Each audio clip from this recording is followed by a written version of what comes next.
Well, hi everyone. I am so excited that you are here watching and celebrating with us today.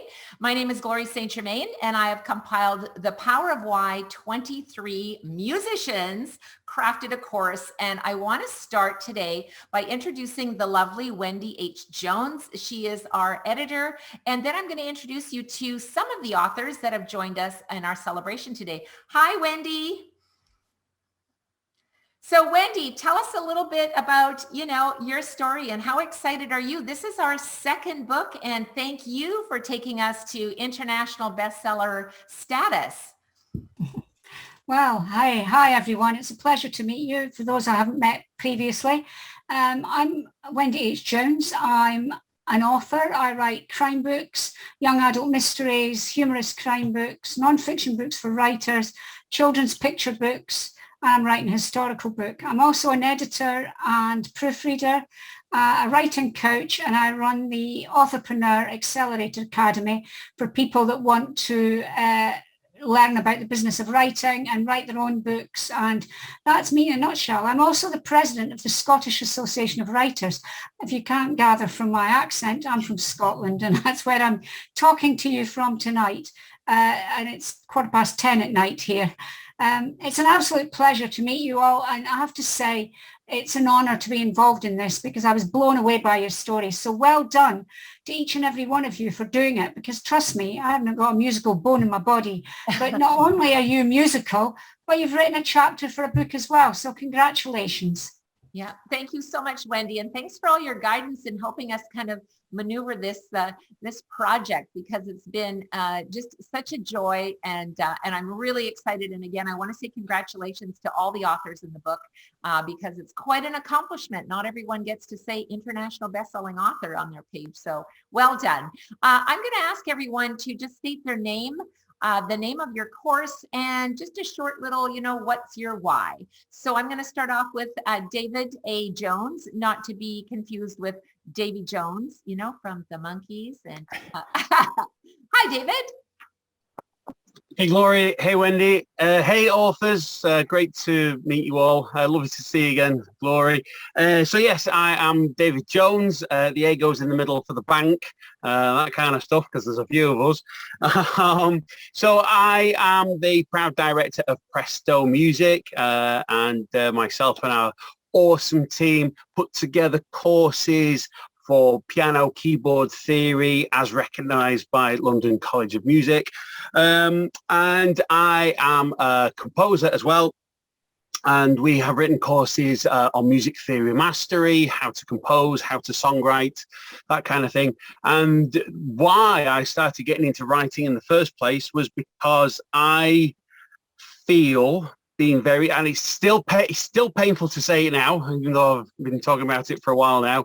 I felt let down by particular points in my education, and as I say in my part of the book, I had some awesome teachers. So, read the book. I had many awesome teachers. Ray, I'm looking at you, man. So I had many fantastic musical teachers, but at certain points, certain things happened. Mm-hmm. And at the time it was painful, but looking back, and when you see the effect that it has on me now, I strive to ensure that every student that goes through Presto Music School, we cater for their learning style. Everybody's different, and if a child or a student of any age doesn't understand the way that we've taught, we just change how we teach. Simple as that. Yeah. So that's why I got into it. There you go. That's me, really. Oh, excellent. Thank you so much. And I spend days now living in space. So that's right. You're in your spaceship. We kind of talked about your spaceship there. I'm actually going to go over to Frances next, and then to Christopher. Hi, Frances. Frances holds a dear place in my heart, as she's going to share a little bit about her story. But Frances was not only the music teacher for my children, David and Sherry, but also was a big influence on me becoming an author as well, just because I was part of her Music for Young Children program. So hi, Frances. Hi, Glory. I'm very happy to see you and to meet the other authors here today. I'm Frances Pelotas, and I live in Muskoka, which is in Ontario, north of Toronto, about 3 hours. The course that I wrote is Music for Young Children. It's 41 years old. I wrote it because our two children, Mark and Olivia, were very little at the time. And I am a registered music teacher, and I had been teaching for a long time already. Even 41 years ago, I started teaching a long time ago, 60 some years ago. And I wanted Mark and Olivia to have a positive experience with music that would be positive and would teach them very valid and wonderful things, but in a fun way. And I wanted other boys and girls to share in that too. And that's why I kept Music for Young Children, has up to 6 children in a class. And so there it is. It grew from, one teacher with, I had about 45 students to begin with, and now, it's around the world, and it goes on, and children are having a good time, and teachers are having a good time, and have taught for years. Mm-hmm. And now many of the teachers who are teaching are people who who were in the program themselves. Mm-hmm. And now they're bringing their children to the program, and so it just goes on. So I'm very happy with how Music for Young Children has stood the test of time. Yep, absolutely. And congratulations, because it's always a joy when you've left your legacy and you see not only your business doing well, but then the students become teachers, and then they teach the program, and so it just continues to grow always. And it's a real joy to have been a part of that journey with you, Frances. Thank you. And now Olivia and her husband, David, are the ones who own Music for Young Children and who promote it. And so that's really wonderful too. Yeah, absolutely. Especially when our family can carry on what we've begun. Absolutely. Yes, right. Mr. Christopher Yes. Norton, how are you doing, sir? Good. I'm Christopher Norton, and at the moment I'm based in Stratford, Ontario, which is in Canada. I haven't really, and I've actually set Siri going on my computer here, telling me all about where Stratford is. I haven't really written a course as such, but what I've done is written a series of books across 40 years, I've discovered. Mm-hmm. Microjazz was the first one. The second one was American Public Piano. The third one was Connections. And I've realized that in course terms, you might say, my desire has always been the same thing: to provide material with good tunes in it for children to play, to cover multiple styles. Yes. And the other thing is to write very specifically in terms of notation, so that teachers and students actually have something which is very specifically notated. Mm-hmm. And is going to sound right if they do what's written on the page. But conversely, because of using backing tracks and working with a lot of live musicians on the material, they also are a springboard to chord playing and improvisation. Mm-hmm. So music to play, which is attractive. Music which covers a range of styles in a very specific way. One of the things I've never forgotten was years ago, I was speaking to a keyboard player in Denver, and he said to me, "Mr. Norton, you write like I play." Yes. And he was a professional keyboard player, and the idea of being able to write down what people actually play, I think, has been one of my driving forces. Mm-hmm. And then finally, that idea that you would actually play very specifically from the music, and at the same time depart very specifically away from the music in order to improvise and play chords. So yeah, I'm a composer first and foremost, but I've accidentally produced course materials of a kind. Yes. And what I appreciate too, Christopher, and I've, of course, many of my students have performed for you, and we're thrilled to meet you in person when you were here.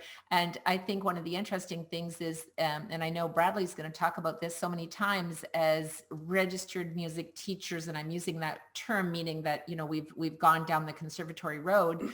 I'm always so grateful when someone create something that I can still play jazz, even though I was never taught how to kind of improvise. It was never anything that I learned.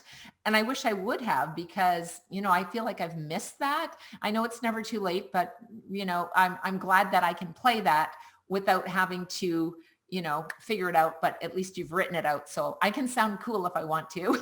Exactly. I'm going to hop over to Caroline and then over to Bradley. So Miss Caroline, how are you doing? Oh, you'll have to unmute yourself, Caroline. I can't hear you.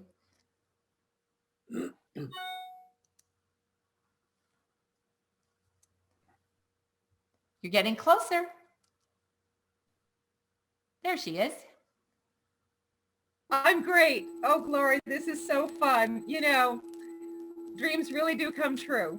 So this has been something I've wanted for a very long time. I am a children's author, but I have never been part of something like this. And just no words to describe how honored I am to be a part of such an amazing group. So I wanted to say that and mean it from the bottom of my heart. My name is Carolyn Quinn. I live in Seattle, Washington. And my course is called The Joyful Sound. And how it came to be was I'm not a cookie cutter kid. So when I was in college, I didn't really fit the mold. Mm-hmm. And I had some pretty negative feedback. To be fair to the professors, I didn't present like a winner, so I don't expect them to see that I was definitely a diamond in the rough. And so let's hear it for late bloomers and diamonds in the rough. Yes. So what happened was I just made a decision after having some negative experiences that when I taught, my children would never leave my house without feeling like $1 million. Yeah. And they would never be set up for a situation that was not going to leave them feeling very successful and absolutely experiencing the joy of music. Mm-hmm. So the kids that I teach are very, very intelligent kids. I'm sure all of you can relate to this. They have their own ideas. They have their own plans. And it's really up to me to listen and learn. And because I truly believe that without meaning, there is no learning. Mm-hmm. So I started out in England, Oxford, England. I lived there for 4 years. I worked in a boarding school and prepared people for graded exams. And so there was no room for improvisation or composition. Right. Then we moved to Seattle, and I found that kids, especially my teenagers, did not want to learn Bach. They wanted to learn Bohemian Rhapsody. That's where their hearts were. So my course is a very, very untraditional approach where kids bring me the music and I make it happen. Out of that came arrangements that I did for them of Disney tunes or whatever they wanted. We broke it down, we made it work. And it's been very, very successful. My kids all know the circle of fifths. They know they know their chords, they know their scales. But they are not doing a graded approach. They have a binder that's full of their favorite songs that they have poured themselves into learning because it met them. They connected with it and their passions grew. And I've had students stay with me for a very long time because I teach what they want to know. And that's very, very different than how I grew up. And I'm grateful for the springboard that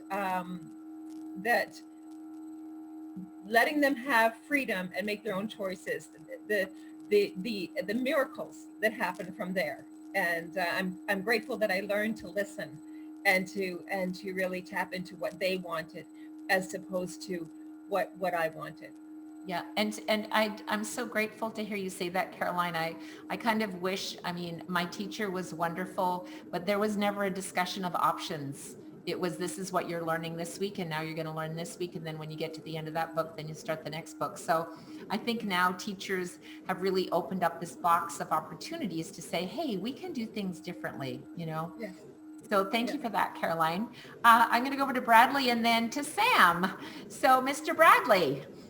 Okay, hello, I'm Bradley Sowash, and just like the things you can do to clothes, you can sew them and wash them. It's there's many ways my name is mispronounced, so it's easy to remember. Sowash, and I am a jazz pianist and a multi-instrumentalist of a few of the instruments that I play behind me and a whole lot more in front of me. My wife says my music studio looks like a music store fell through the ceiling. So I love learning new instruments. But lately I'm an educator specializing in improvisation. So for the last 10 years or so, I've reduced my concert and recording per jazz playing to do more teaching.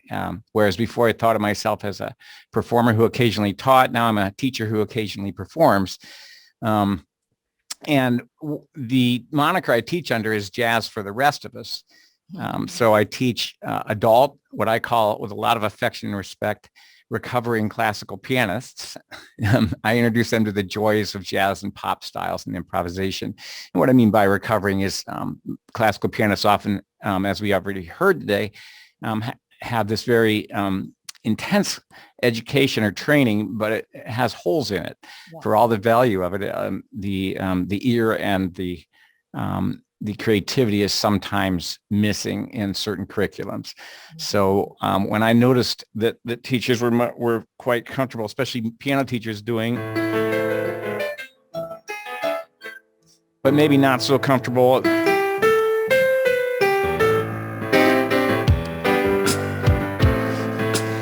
Same piece, same key, same chords and everything. One's Bach and one's what Bill Withers. That's just one example. I thought that I could do my part to push that along and help them become more balanced, and in turn, create more balanced eye and ear education for their students and the next generation of musicians. So in between, when I'm not working on publications, which incidentally many of it are published by CHOS, KJOS publications, and also self-published. But when I'm not teaching, writing, or occasionally performing, you'll find me on a tractor in the foothills of Appalachian Southern Ohio, where we have a family farm with a herd of cattle and so on. So the why for the course, I think I already hit it. It's I believe in comprehensive musicianship. I don't think we need to be living in a world where there's this invisible line before readers and play-by-ear musicians. And I'm looking to bridge that gap. Yeah, thank you so much, Bradley. And it's so wonderful to be able to connect with all of you. I remember meeting Bradley at a conference. I think we're in cattle country in Texas or something, and the great thing is I could just hear the music, the jazz music playing, and it was like a magnet. As soon as you could see everyone in the room starting to go, don't stop, like we're just grooving here. So music really does just impact our lives. It puts a smile on our face, and it just kind of lights up the room as soon as you hear some music. It's just amazing. And speaking of music, I remember the first time I chatted with Sam, and I first thing I saw was his wall of guitars at the back, and I went, okay, there's a cool musician. As soon as you see the guitars, you know what's happening here. So Sam, let's head over to you. How are you doing, sir? Good. Thank you for having us on this, and it's nice to meet everybody. So I've got my wall of guitars. As I was saying to Bradley earlier, most of these are just for display now because half of them don't work. The real one's actually on the other wall that you can't see. That's my teaching guitar. But yeah, I kind of taken the course thing from a slightly different approach. So my business is software, but it's software specifically for music teachers.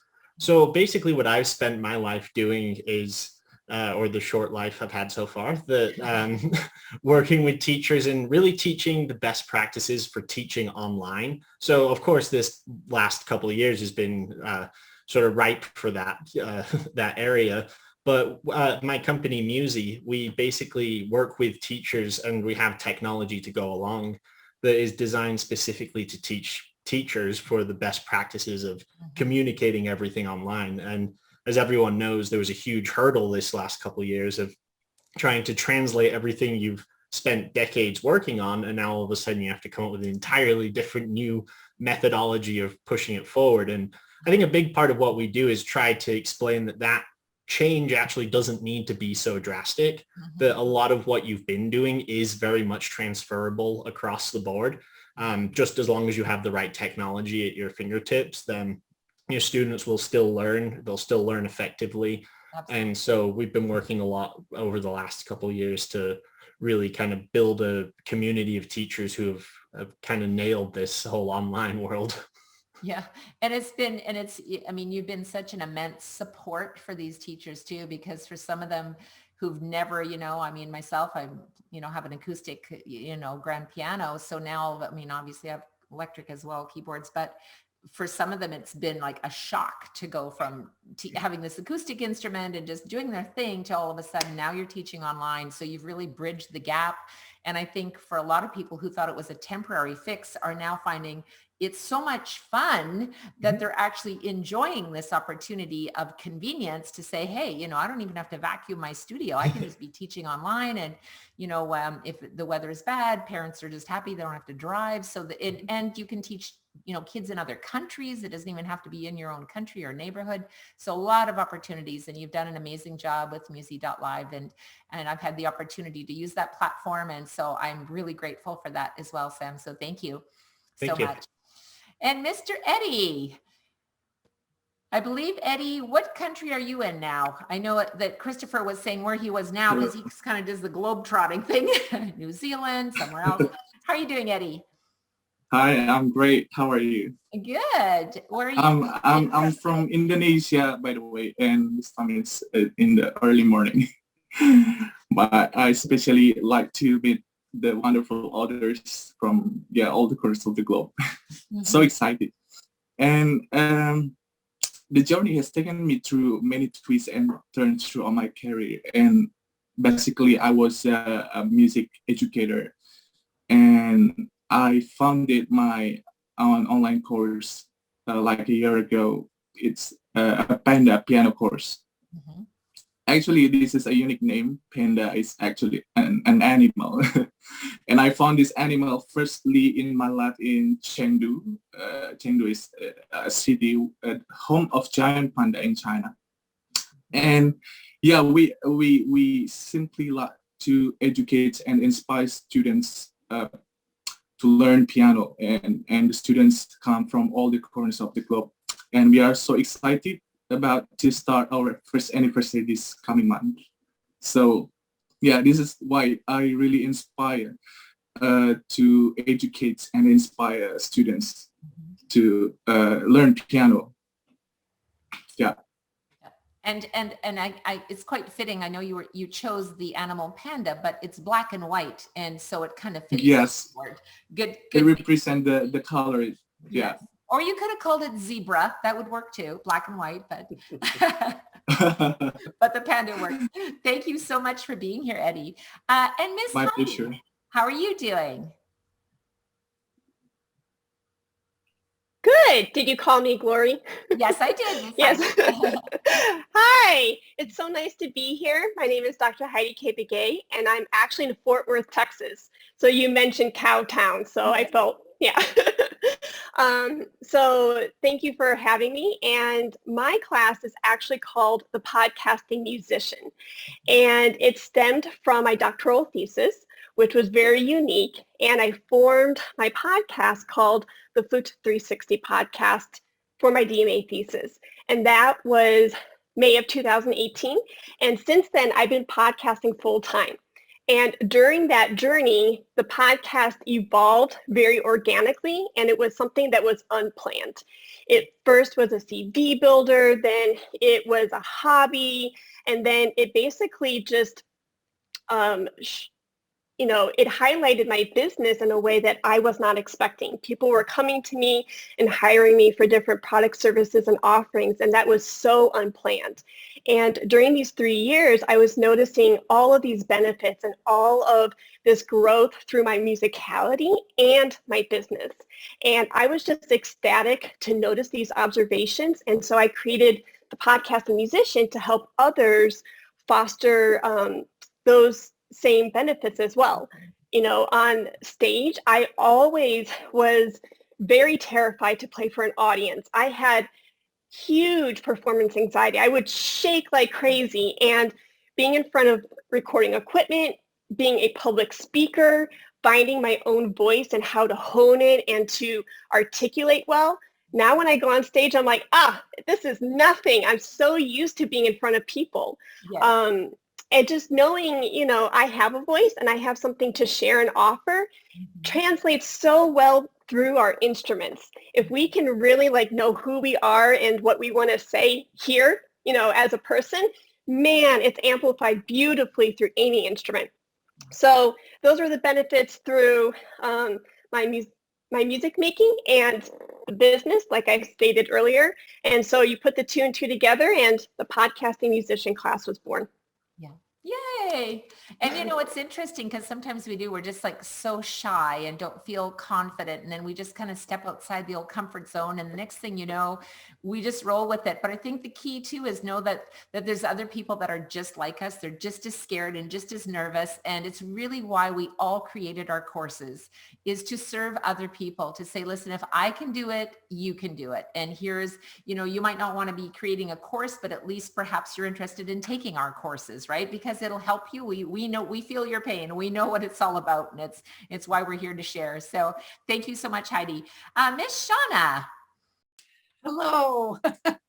My name is Shauna Hunter. I live in Calgary in Canada, which incidentally is also known as Cowtown.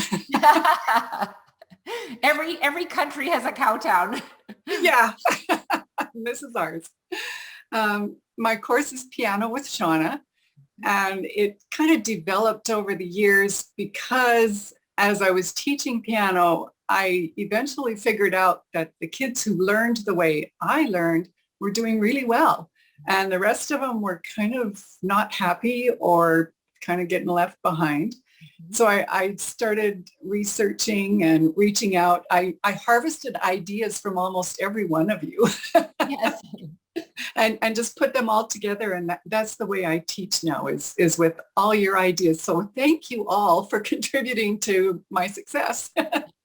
Yes, absolutely. And I think it's, you know, you nailed it, Shauna. I think that's one of the things that, and I'm always happy to share when, you know, I know the courses that I studied and they served me well. And then they gave me the ideas to make it even better. And I think that's how we just keep growing, as we just learn from each other and then take it up a notch, right? And because the world's evolving. So it's so great that you're doing that. Thank you, Shauna. And now we're going to go around the world to Australia. Hello, Mr. Paul. Hi, Glory. How are you? Fantastic, thanks. How are things there? Well, it's very early in the morning, but it's great outside. So I just want to say thank you to all these people. It's such esteemed company that I'm in. And so I had a very eclectic upbringing in terms of music education. I had sort of contemporary and classical. And going to university, I studied to become a high school music teacher and mathematics teacher. My supervising maths teacher in my final year prac said, great teacher, made learning fun for the students. And my supervising music teacher said, dreadful teacher, made learning fun for the students. And it was at that point I went, you know what, I don't think I want to do this. I think I really want to work in the instrumental music space. And so I was lucky enough to work with Gillian Erskine, and we started Forte School of Music, which is for piano, and back in 27 years ago, and now we have music schools all over the world. And recently we worked out what it was that we do, or gave a name to what we do, which is called whole body learning, which is really about using all of our senses when we learn, and it caters for every learning style. And so recently my latest series of courses have been around teaching people who put kids for piano exams, but to teach them in a way where the kids learn chords, they learn to improvise, but they can still do the exam. And so they get all of these benefits that we all know is so important. And it's been revolutionary for a lot of people that you can actually have fun doing your piano exam and actually learn all those other skills. Because as we all know, you know, the parents do like the piano exams. And so those things can be still really important, but you can do all the other things as well. Yeah. So it's been quite amazing. And just the feedback from teachers has been brilliant. Yeah, absolutely. And I think you really nailed it, Paul, because people do still want students. Not every student maybe wants to do an exam, but I know for myself, sometimes it's what kept me going. I had a goal and I wanted to achieve that, and I wanted to achieve my ARCT. And yes, I had to practice a lot, but I did it. So there is still something to be said, just the same as going to high school or university or college. Like you want that degree to say, I did that, you know, so we want our accomplishments. And as you said, you still want to have fun. So exactly. And that's all of what happens in my courses. Yeah. You're doing the best of both. And we're going over to Sarah. And now Sarah, she's lived in a few different places too. Where are you now, Sarah? Well, I am in an island north of Seattle in the Pacific Northwest. So Whidbey Island. And, you know, when I see Bradley's background with all of his musical instruments, it reminds me of all of the musical instruments of my son. We have a double bass over here and a drum kit over there and 50,000 guitars and saxophones and stuff. Yeah. So, so I certainly recognize that. And then, you know, you guys are talking about being in Cowtown or whatever. We are on the water. And of course we had that big heat wave and stuff. So it's been kind of nice to be here. We also just, for people who want serious piano vacations, we have 3 Airbnb units, 2 of them with pianos and the third one with access to pianos. So if you're looking for a place on the water. So we lived in Copenhagen and Saudi Arabia before coming back here. And the courses that I've created all did a piano method for young children using color coding. And I've kind of kept the color coding theme because I teach a lot of students with learning disabilities and visual impairments. And so when you use color coded music, it makes it much, much, much easier to be able to read, because a lot of times if the music is in black and you have students who struggle, they spend all of their brain resources in trying to figure out what the notes are. And by the time they figure out what the notes are, they forget the rhythms or the dynamics or the fingerings or all of those other things. But when you see it in color, like all the G's are red, then immediately students get it. And so the latest project in the long list of things has been this thing called Couch to Concert Hall, where I've started taking pieces and presenting them one measure at a time, where that's all you see on the page so that you don't get distracted by the next thing. And then you add the fingerings and the counting numbers in there so that there's no barriers to what normally holds people up from being able to read. So the color enhanced stuff, then, you know, there was some talk about technology, how we've been doing all of this stuff online. Well, I've been teaching online for 10 years. One of my websites is Teach Piano Online, which is a blog about things that help with information on things that I've learned over the period of time for teaching online. Well, the miracle of modern technology, because now you have all of these programs like the Synthesia app where you have those little bars dropping down onto the piano and then they explode. Well, because all of this music is available for the Synthesia app, you can take those music XML files, pull them into Sibelius or Finale, one of those notation programs, and then there are plugins that color. So I was marveling this with a student who's in Saudi Arabia this morning, and in 3 minutes, literally, because I'm a nerd and I time these things, I was able to take a Bach piece off of the internet, download it into Sibelius, color it, organize it so that there's enough white space for the rhythms, and send it to my student, who opened it and started playing it immediately after that 3-minute time period.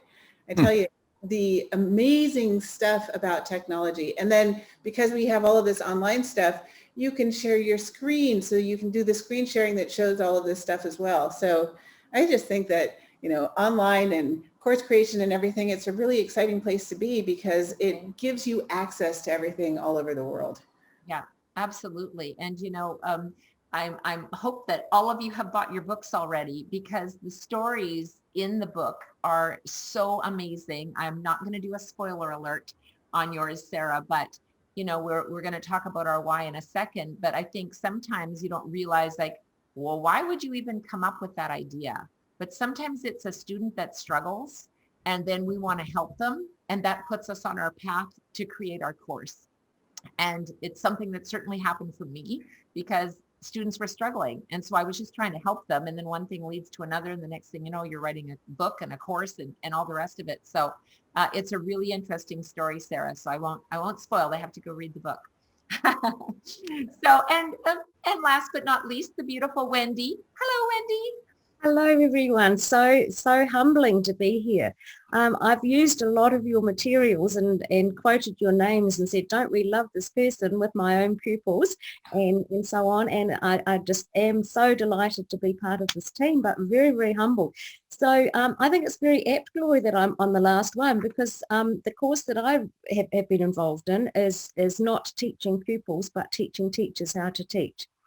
And it's based on a startling realization that the New Zealand Institute of Registered Music Teachers was a dying institute, a dying breed, and less and lessening popular career choice. And that was because people were teaching the way they'd always taught, the way they'd always been taught, very much out of date and very top down, certainly not student learner oriented. And that didn't resonate with me ever. And I was finding myself embarrassed to say, this is awful, but it's true. I was finding myself embarrassed to say that I was a member of the Institute of Registered Music Teachers of New Zealand because the image was the little old lady down the road. And that's not who we are. And that's not going to feed a profession or a career. There's the other side of it was that there was an increasing number of people that we fondly now call the cowboys of the music teaching world, who were teaching just because they thought it was cool. And of course it was cool. They made it so much fun. So it was a matter of trying to win more people into the institute and rebuild the image and teach our teachers how to teach in the new way, the relevant way that would empower our learners to be lifelong learners and also empower ourselves to be more motivated and more fun and to revitalize our own passion for music making and for music teaching. So it's multi-pronged. It probably looks like a little bit like a COVID virus if you did the mind map, but it's a multi-pronged attack on a very old-fashioned image. And so we're running these courses for teacher training, and we have a foundation one, which initiates young teachers into the music teaching world, helps them set up their studio as a business, but also deals with those very, very important years from beginner to about grade 3, which is why it's called foundation. You can't go anywhere if you haven't got those basic skills in place. And if you haven't won the pupil on board, then you're not going to get any skills on base either. So that's our whopper. And once people have taken that course, they can become members of the Institute. And so therefore, the worm is turning in terms of our membership, and the average age has come down to mid-50s, and when I joined it was 70s. So yeah, we're getting there, and we now have a website, and it moves and it talks, and yes, so things are happening. But it's the more we do, the more we realize there is to be done, and it's now a matter of just breathing deeply and taking a step at a time that we can manage and do it well. So then we move on to an intermediate course, which is for teachers who have had some experience, and that's for around about grades 4 to 5, as you might guess, and then the advanced course. And then we have an upskill one, which teachers can take at any time, experienced teachers for their continuous professional development. And the next level of all of that is to get the Institute of Registered Music Teachers on the New Zealand qualification framework. So that if we've got a music teaching diploma or a music performing diploma, we can have, get a load of this, pay parity with school teachers. Isn't that a nice idea? Because it certainly doesn't happen here at the moment. I'm not sure what it's like in your countries. So pay parity and respect. Professional respect within the schools and within our own studios, so that we don't ever allow ourselves to become the glossy extra. They have a little go at it, but we have self-esteem and we have public respect for our very professional work. So so that's where I've come from, and that's where I'm going to. That's so wonderful, Wendy. And, so much of that resonated with me too. And the reason I wrote my course, so I'm Glory St. Germain, I think I said that, but if I didn't, from Ultimate Music Theory. And the course that I created is the Ultimate Music Theory certification course for teachers.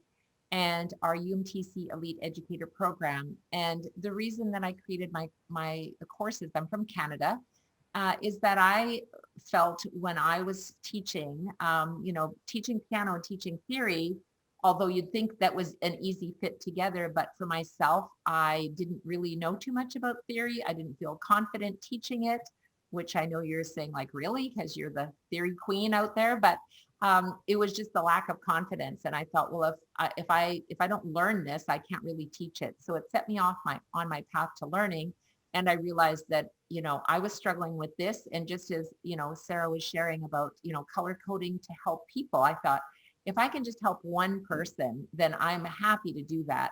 But of course, we know that it's like a snowball effect. Once you help one teacher, then there's another one that says, oh, could you help me as well? And it just kind of grows from there. And so our, because of the situation with the world and everything going online, our courses are now all online courses, and we have international people in our programs. And it's really a blessing to see how we can serve so many people around the globe with all of the stuff that all of us have created. And I really encourage people, oh, but wait, there it is. The Power of Why. They can go grab their book, The Power of Why, and meet all these wonderful authors. And just in having a quick round table before we close off, and then everyone will rush out and grab their book, their copy of The Power of Why, 23 musicians crafted a course. I just like to run just one more time around the room, and perhaps you could just share just in one sentence or two, what is your biggest takeaway in writing your story? Because I know as an author, and obviously we've all written articles, we've written courses, we've written books, we've composed. There's a lot of things. We're all creative beings in this lovely group. But it's different when you sit down to tell your story. I've experienced that in writing my personal story several times. So let's just fill in the blank. What was the biggest takeaway in writing your story? David, I'm going to start with you. There we go, back on. My biggest takeaway by far and away is that I wrote this for Caroline Quinn. This is who I wrote my book for. When Caroline said before, I didn't present like a winner. When she said they didn't see me as a diamond in the rough, I filled up, and I don't mind telling you that because I was Caroline Quinn. I taught many Carolines, and over the years, these children, because I have a great affinity with little ones. I think I've got the same sense of humor and probably the same mental way of looking at life. I love teaching little ones, and when, for example, a little one would get stuck in class, I heard me when I was a kid, and I didn't like school. I didn't feel particularly popular. Yeah, Caroline, I really resonated with that. That was awesome. What a beautiful way of putting it too. So that's the biggest thing. I know, I'm like, stop it, David.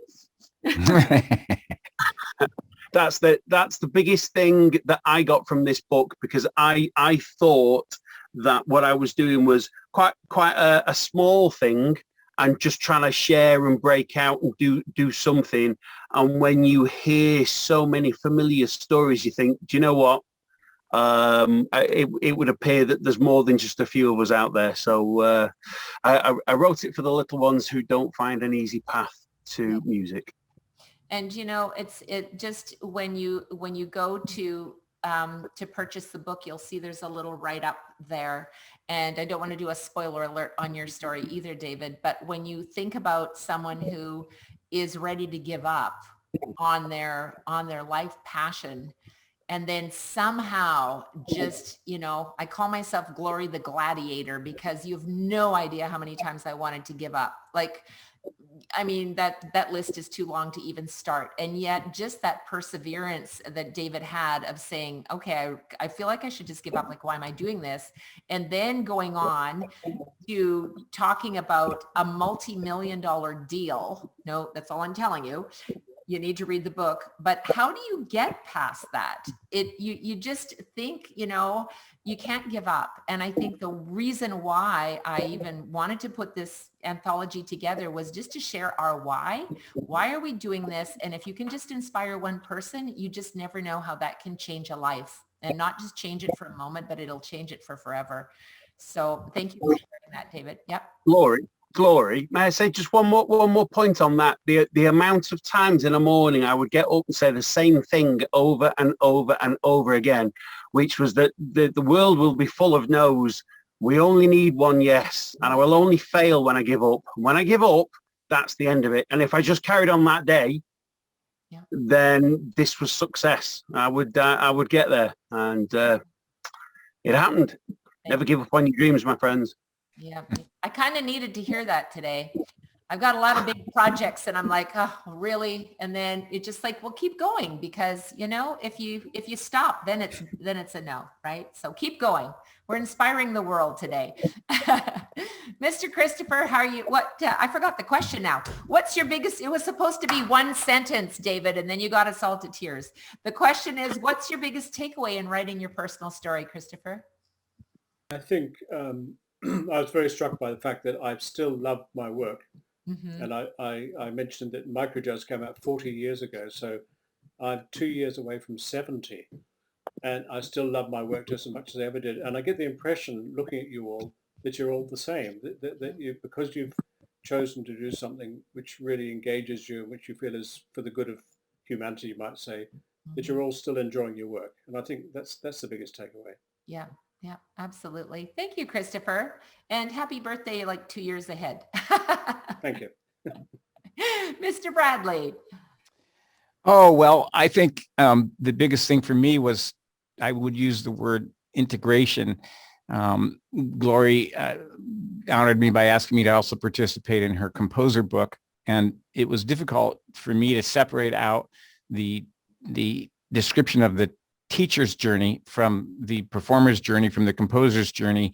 I think, like probably all of us here, we appear to wear many hats, but there's just one big hat called musician. And it was to tease out that particular strand of a zigzagging career and talk about it was interesting. But I also made just a few quick little discoveries today. I loved Wendy's comment about cowboys of the music teaching world. I just love that. It calls to mind David Brubeck, the jazz pianist who was a wrangler before he was a jazz pianist, and I actually know how to rope a calf. But the other thing was ripping off of Sarah's colored notes and Paul Myatt. I just have to share this. I was amused by this little weird idea that hit me with all the leaves, all the G's are red. And for Paul, the sky is gray today.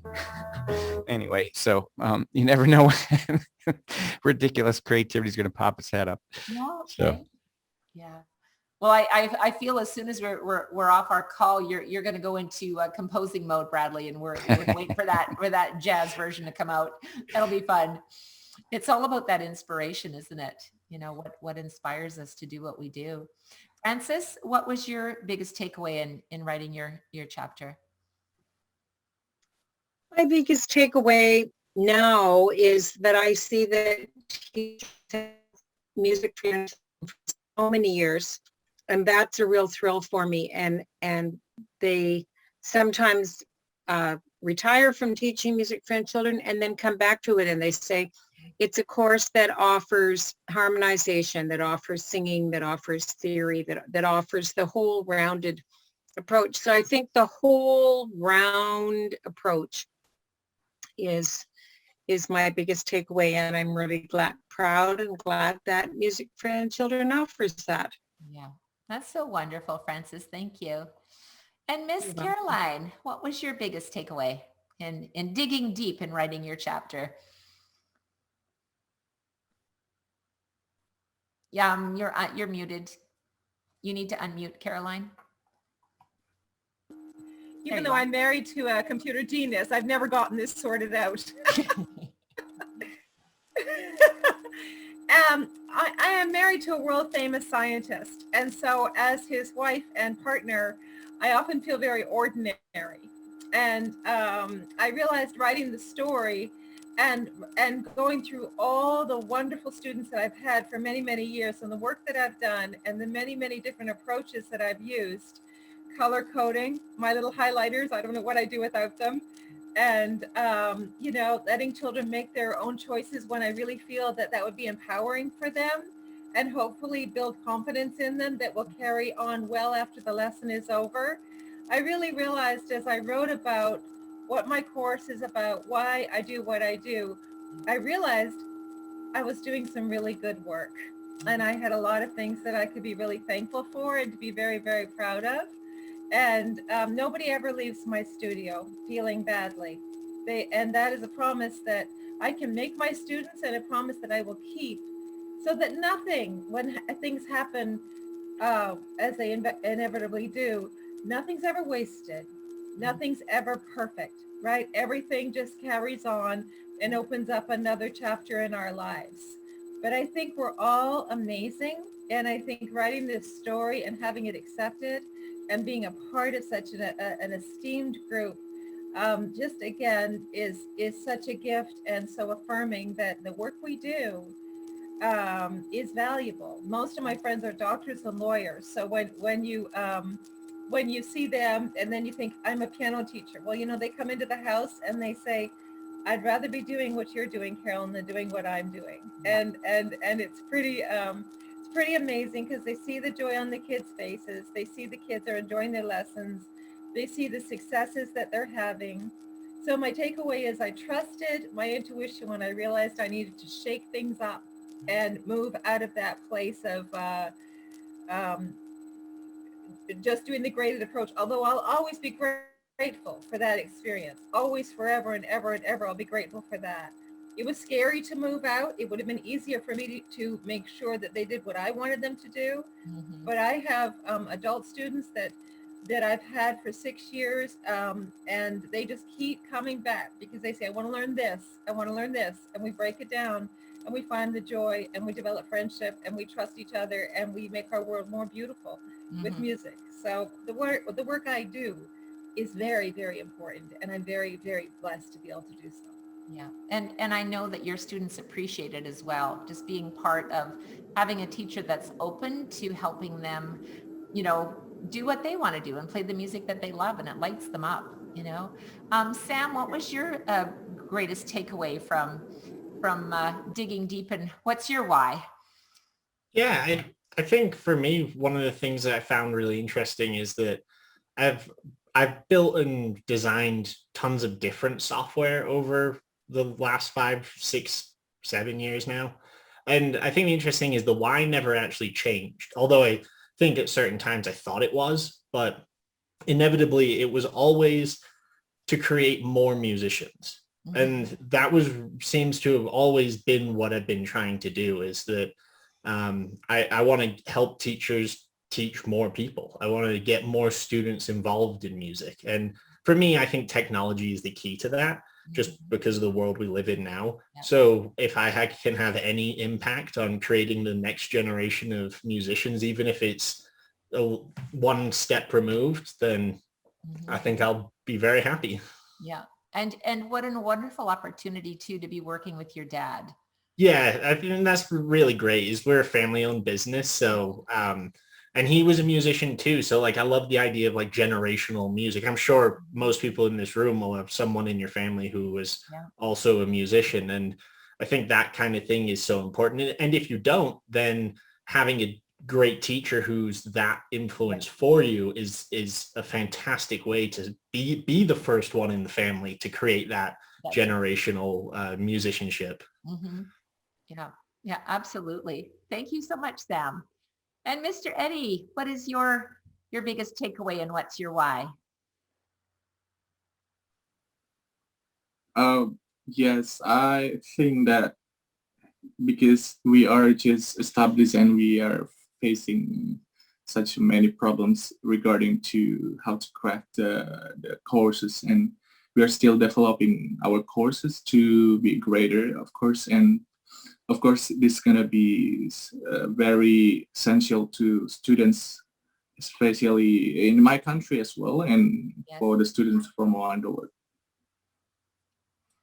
And, one of the things, like I said, I don't want to spoil everybody's story, but I know, Eddie, your story is very impactful when sometimes we don't realize, we think, oh, as soon as they were born, they had this family of musicians, and then they just went and took their music lessons, and then they just grew up and they had everything.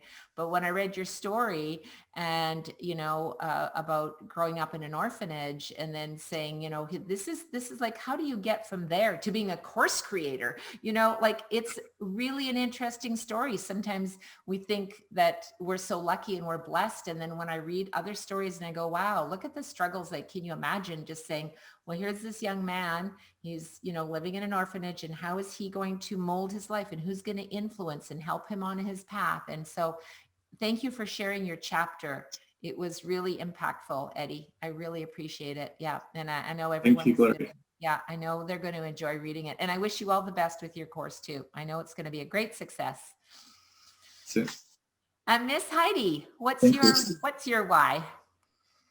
I do want to say first that my soul needed to be here today. So thank you so much. Inside, I'm just like bawling my eyes out. I feel that. I'm like, it's very inspirational. It's like, I don't know, it's a great pick me up. So my biggest takeaway going through the chapter was it was a time for reflection, and it felt very therapeutic. It felt great to kind of go back and reminisce about the journey. And I was just reminded, Rome wasn't built in a day. And so when I'm right now in the struggles of marketing the class or this or that, skills that you don't learn necessarily at school as a music student, going through that process, it's like, oh, wow, like this didn't happen overnight. Everything, it took 3.5 years. Same thing here with this season. It's going to take some time, So just to be reminded of that journey was very refreshing.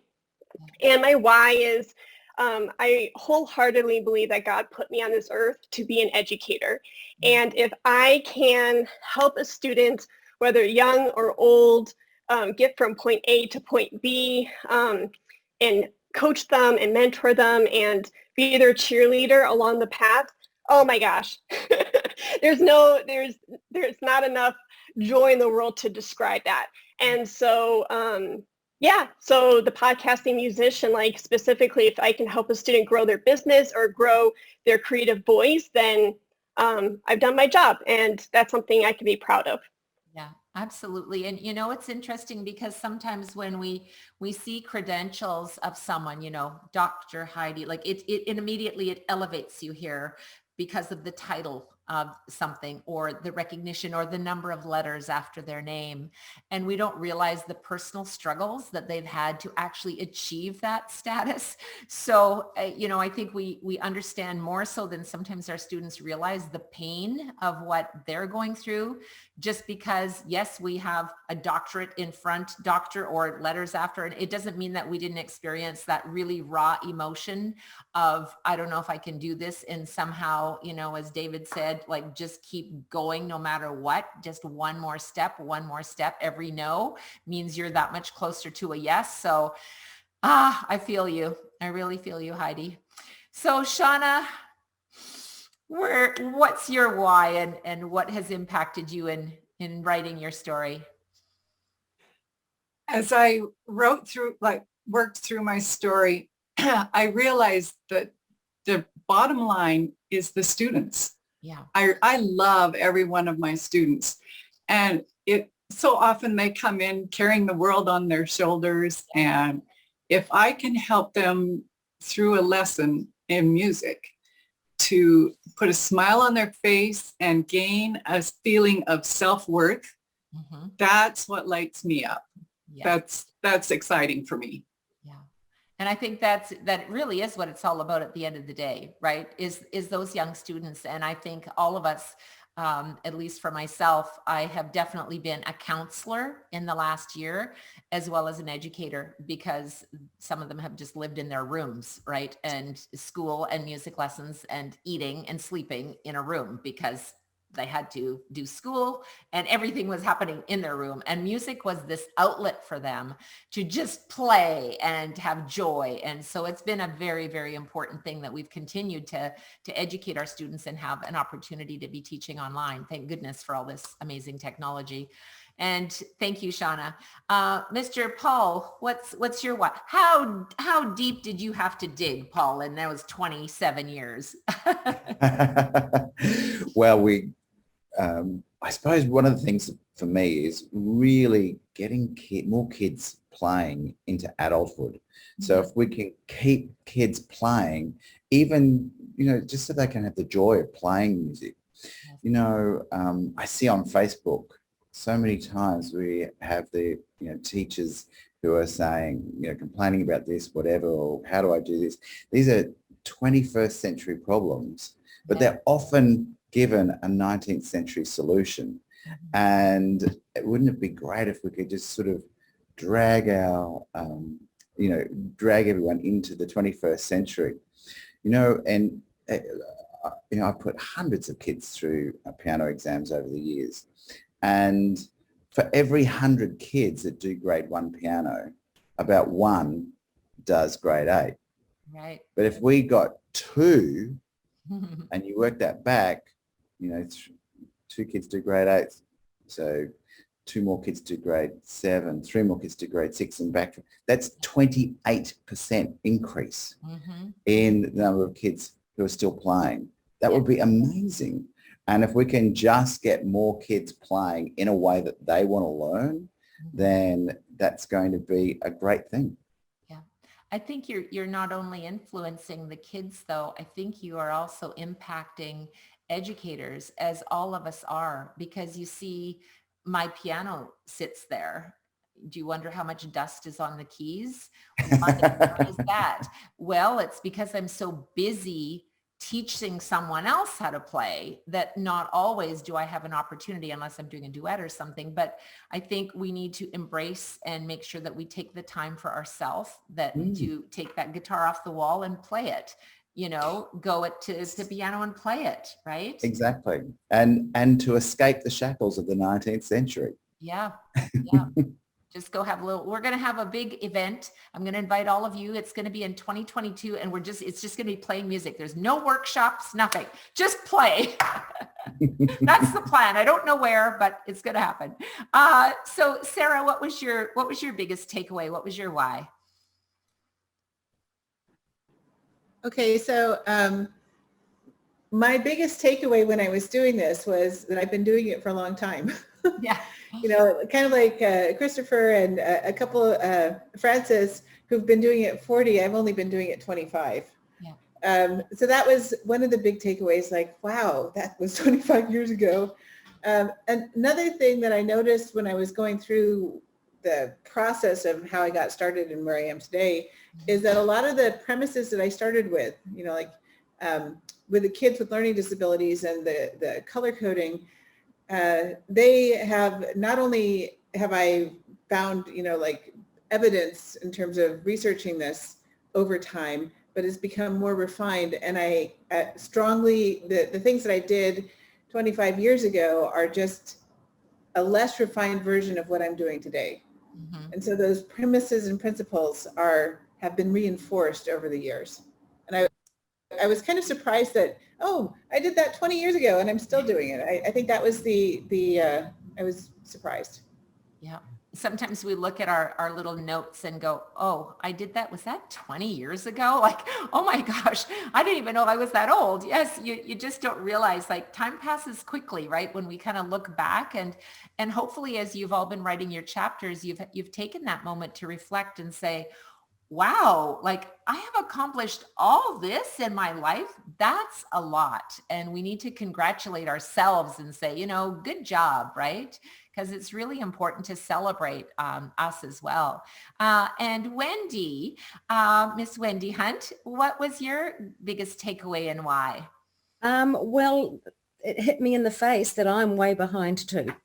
And I've got such a lot to learn about all the new methods of teaching. And because this came on the, in this new time of this lovely pandemic, it is a fabulous opportunity to learn and to evolve our methods and to look after ourselves. And it's a horrible pandemic, but by word, we're learning a lot of very useful things and regrouping ourselves, refounding ourselves. So the next big takeaway is that I'm going to be connecting with all of you because I can use you so much. So let's keep this team going, and I'm really looking forward to that very much. But the big overall one, of course, is to make sure that our teachers are engaging with themselves as a teacher, not just with their learners, and not just doing teacher training or anything to tick a box, to actually make it a relevant learning experience and adding quality to their lives. And that's what these last few years have taught us. Yes. We can't just skim the surface. Mm-hmm. And I think one of the almost the key takeaways too for myself personally in creating our UMTC Lead Educator program is, I'm an expert music business coach. I know the pain, and I think when you feel that and you experience it, it makes you more able to connect with other people and help them. So if you are a frustrated musician, you know that feeling, and the reason you've created your course is because you don't want anyone else to have to go through that pain, because it's a lot of, ups and downs. And if they can just take a course and go, well, this is easy, we're really helping them. And, we helped ourselves because obviously we had to figure it out, but now we can share that. So I'm so grateful that you presented that. Thank you, Wendy. Now, Heather is hiding, but she may appear. So Heather, if you can hear me, are you there, my girl? There she is. I'll ask you to unmute yourself and maybe just share where you are from, Heather. And introduce, I think you missed the first round of questions. So just your name and— Yeah, I did. Yeah, sorry. That's all right. Just your name and where you're from and a little bit about your why. I'm in New Zealand, and it's about 6 degrees Celsius at the moment, but it's a little bit sunny, so I'm making the most of it. My why, I've never known anything else. I wasn't born into a musical family, but I had parents who totally believed and loved music and gave me many opportunities. But I've had really some awful struggles, not unlike anybody else, I'm sure, but and my why is playing the piano got me through rubbish in my life. It got me through from being alone, very, very sad and alone as a teenager. And I turned it around and I started teaching when I was 15 and thought, well, this is actually what I want to do. I want to pass on my passion. And that was the only thing I had to really hang on to. And it's been a struggle throughout my whole life to feel accepted just because of what happened when I was younger. And then, of course, so I've gotten through, had 47 years of teaching piano and a few other instruments and been involved in schools and community and touring with my teenage bands and having a wonderful time. And then about 3 years ago, almost to the day actually, I was involved in a very stupid and freak accident at school and lost my memory, lost any of my cognitive skills, and was unable to walk. And but anyway, rehabilitation has taken place over the last 3 years and I'm walking and I can remember a lot of things now, but I'll tell you the one thing that I didn't forget was my love for music. and being able to play. And so when I was able to, I would sit at the piano and play. And sometimes it was only for like 5 minutes because it was so painful and such a struggle. But through that, I'm coming through the other side. I do live with pain, and but that's life. And I just want to make sure that music parents are supported, because over the years, teaching in schools, and I used to hear in the staff room, oh gosh, so-and-so's parent has come in and here's another parent, blah, blah, blah, blah, blah, yeah, yeah, yeah, yeah. And it was like, yeah, come on, give parents a break, because they're actually our customers. Mm-hmm. It's not the students that are our customers. The parents are our customers. They pay our way and they need support.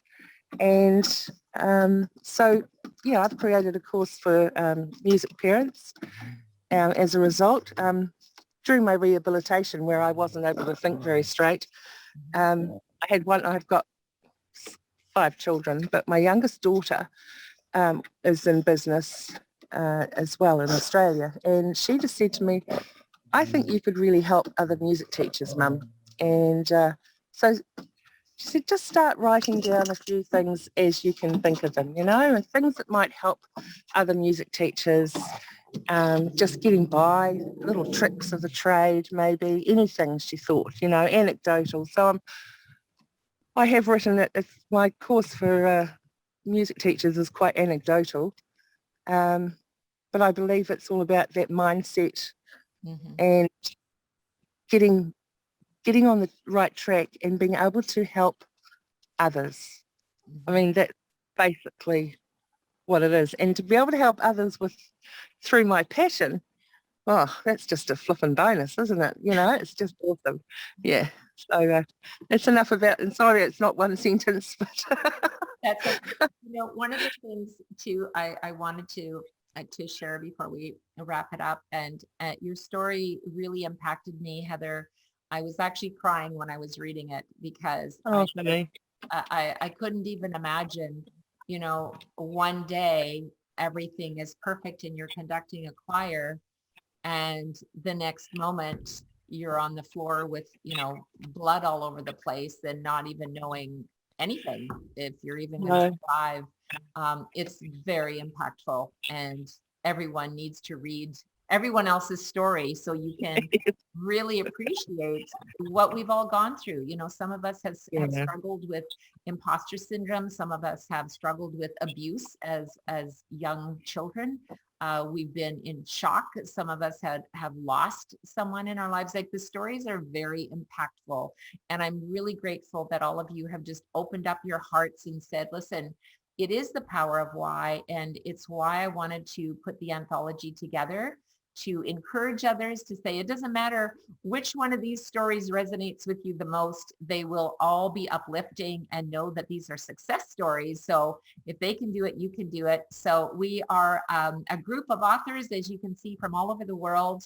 And my greatest takeaway from all of this is that I have been so moved by the generosity of the authors to share their passion and to help other people educate right now. These are, we don't have to go back and look at the Bach, Beethoven, and the boys. We can learn from real people right now, taking real courses and impacting our lives. And I just want to say thank you from the bottom of my heart.